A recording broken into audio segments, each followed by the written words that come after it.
ফের বন্যার ভ্রুকুটি পশ্চিম মেদিনীপুরের ঘাটাল, চন্দ্রকোনা, কেশপুর সহ বিস্তীর্ণ এলাকায়। অতিবৃষ্টি আর বিভিন্ন বাঁধ থেকে জল ছাড়ার কারণে হু হু করে বাড়ছে কংসাবতী, শিলাবতী, সুবর্ণরেখা সহ বিভিন্ন নদীর জলস্তর। ফলে জুনের পর জুলাইতেও দুই মেদিনীপুরের বিস্তীর্ণ এলাকায় দেখা দিয়েছে বন্যার আতঙ্ক।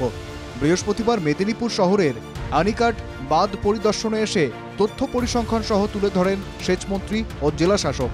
সেই সঙ্গেই গালুডি সহ পাঞ্চেত, মাইথন, তিনবাঁধ ও দুর্গাপুর ব্যারেজ থেকে অতিরিক্ত মাত্রায় জল ছাড়াকেই দায়ী করেন তারা।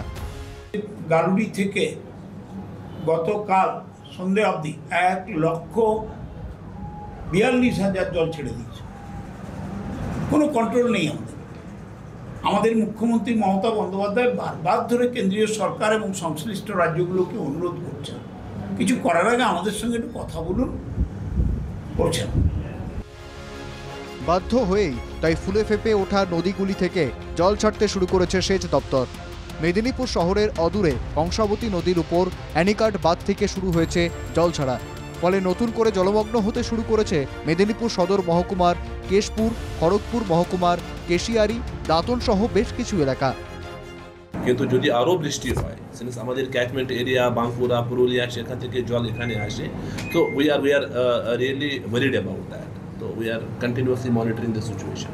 যদি কম্পারেটিভ স্টাডি করা যায়, জুন থেকে বিপজ্জনক বৃষ্টি হচ্ছে, বিপজ্জনক, আনকন্ট্রোলড রেনিং এবং আনপ্রেসিডেন্টেড বৃষ্টি হচ্ছে। কিছুদিন আগেই বন্যা পরিস্থিতি ছিল, জলও কমে গিয়েছিল, কিন্তু ফের এলাকাগুলিতে জল জমায় ক্ষুব্ধ এলাকার মানুষ। এই জলে যাতায়াত করছেন কি? এই তো এরকম কষ্ট করে আর কি করবো। এই তো কিছুদিন আগে বন্যা বন্যা ছিল তো, আতে বেশি জল কি মরেছিল না? জল মরেছিল, আবার বেড়েছে।